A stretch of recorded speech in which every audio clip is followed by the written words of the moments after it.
Chapter 1, The Greatest Paradox. Why did an enhancer conjure a god? Introduction, The Contradiction of the Strongest Old Man. Isaac Netero, the apex of the Hunter Association. In the official databooks and extra pages, he is clearly defined as an enhancer. Enhancers, like Gon or Yuvajin, typically focus on reinforcing their own bodies to overwhelm enemies with pure physical destruction. But recall Netero's signature ability, the 100-type Guanyin Bodhisattva. A gigantic, glittering statue appears behind him, manipulating countless arms to crush his foes. Have you noticed the major contradiction here? This ability seemingly rejects the very fundamental theories of an enhancer. The trap of memory overload. Let's look at the Nin chart. When an enhancer attempts to learn abilities from the opposite side of the chart, specifically conjuration, creating objects, or manipulation, controlling objects, their compatibility and learning efficiency drop to, at best, 60%. Analyzing the Bodhisattva. 1. Creating a giant statue is conjuration. 2. Moving it at will is manipulation. He is utilizing the two categories an enhancer is supposed to be worst at. Hisoka Moro once called allocating resources to incompatible abilities a waste of memory capacity, and he criticized Castro for his defeat because of it. Castro, an enhancer, became obsessed with creating a double conjuration plus manipulation and lost his original strength, leading to his self-destruction. Did Netero commit the same rudimentary error as Castro? Would the man called the strongest in the world really make such a mistake? Chapter 2, Madness and Gratitude, How He Left Sound Behind. The Anxiety of Age 46. It all began in the winter of Isaac Netero's 46th year. At the time, he had reached a certain perfection in both body and martial arts. However, he felt the limits of his growth. No matter how much he trained, he could not surpass the self of yesterday. Faced with his limits, the emotion he felt was not despair, but gratitude. Gratitude to the martial arts that had raised him. To repay this debt, he threw himself into a ritual of madness, 10,000 punches of gratitude. The ritual of hell. The routine was insanity. 1. Focus his mind. 2. Pray. 3. Strike. He performed this sequence with perfect concentration, one repetition at a time. On the first day, it took over 18 hours to complete 10,000 punches. It was a regimen closer to a slow suicide than training. However, after 2 years of silence and solitude, Netero's spirit was honed to a razor's edge. The 10,000 punches that once took all day were finished before the sun even set. Yet, Netero did not stop. He simply used the extra time to pray longer and deeper. Age 50, the moment of awakening. Then, 4 years later, Netero had turned 50. That day, he prayed and thrust his fist as usual. But something was definitively different. He thrust his fist, returned it to his side, and resumed his prayer. Only after he had finished moving did the sound of the punch crack through the air. He had left sound behind. His fist had finally surpassed the speed of sound. The ritual that once took 18 hours now took less than 1 hour. He had transcended human reflexes and entered the realm of the divine. The prayer he perfected on that mountain became the prototype for the ultimate ability, the 100-type Guanyin Bodhisattva. Chapter 3, Infinite Choices, The Despair of the First to the 99th. The Unavoidable Game. The true terror of the Bodhisattva is not just its speed. It lies in the infinite attack patterns instantly constructed within Netero's mind. Imagine a giant, thousand-armed statue moving at supersonic speeds.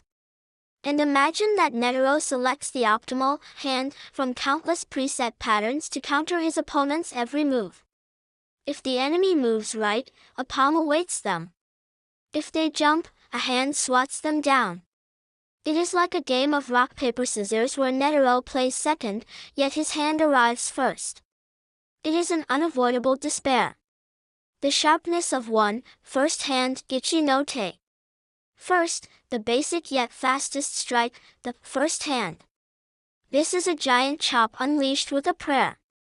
Used in the opening strikes against both Pitu and Muruam, this move is simple and therefore extremely difficult to evade. Like a giant fly swatter, a massive arm crushes the target into the ground.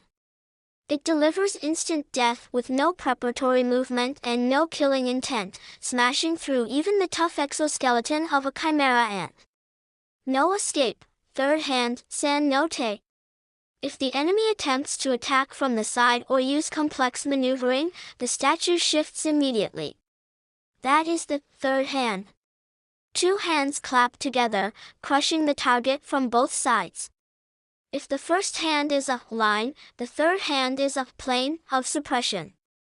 It captures the elusive fly and obliterates it without mercy. Overwhelming mass, 99th hand, Tsukumo no Te. And finally, against an opponent that cannot be stopped by single strikes, Netero unleashes the ultimate barrage. The 99th hand. 99 here implies infinite. Countless palms rain down like a golden storm.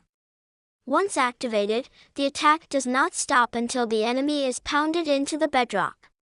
In the battle against Muruam, this move smashed through the floor of the underground palace, driving the king deep into the earth. The dance of checkmate. 1, 2, 3, and 99. Netero links these moves freely. Wait for the opponent to move, select the perfect counter, and strike at supersonic speed. This loop of reaction and selection makes the Bodhisattva an impregnable fortress. Chapter 4, Destroying the Laws of Nen, the True Identity of the Statue.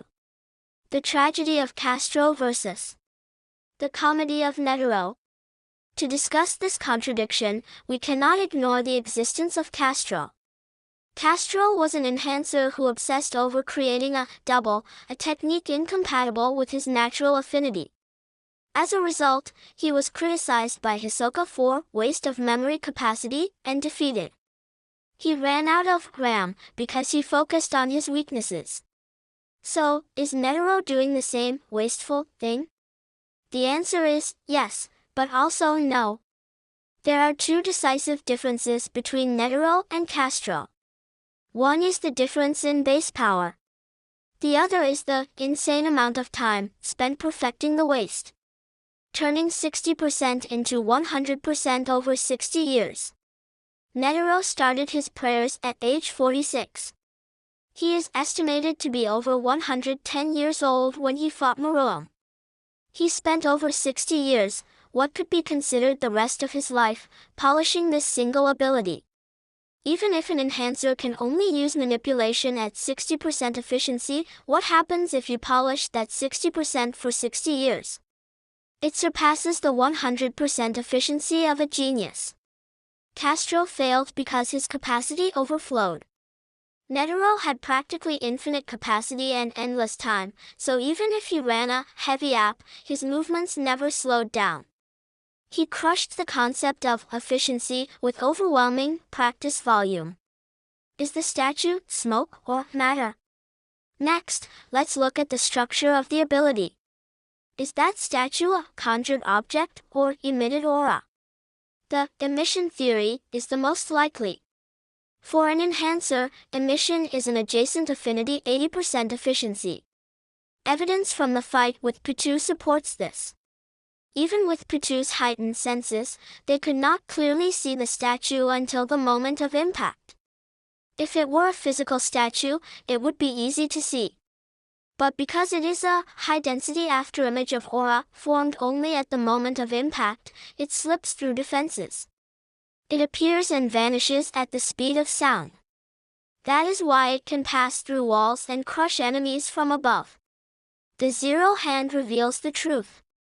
The debate ends with the ultimate technique, the zero hand. Look at the nature of this move. The statue holds the enemy and fires a bullet of light from its mouth. This is a pure, 100% emission attack. If Netero were truly a conjurer type, his ultimate move would likely be a physical crush. But he chose to fire his entire aura as a beam. This suggests that Netero's root nature relies on emission and enhancement. The form of the Guanyin is merely an image created by his faith transmutation/manipulation. The essence of the Bodhisattva is the crystallization of obsession that transcends the puzzles and calculations of Nen. Chapter 5, Love and Malice, the meaning of the Zero Hand. A trap disguised as mercy. 100 Type Guanyin Bodhisattva, Zero Hand. The activation sequence of this technique is different from all others. The statue appears from behind the enemy and gently wraps them in its palms. It is a merciful embrace. This visual of love is the most beautiful and unsettling part of the Zero Hand. It is a trap disguised as a god. Inside that embrace lies not salvation, but unavoidable execution. Using the form of a Buddha to perform a ruthless act.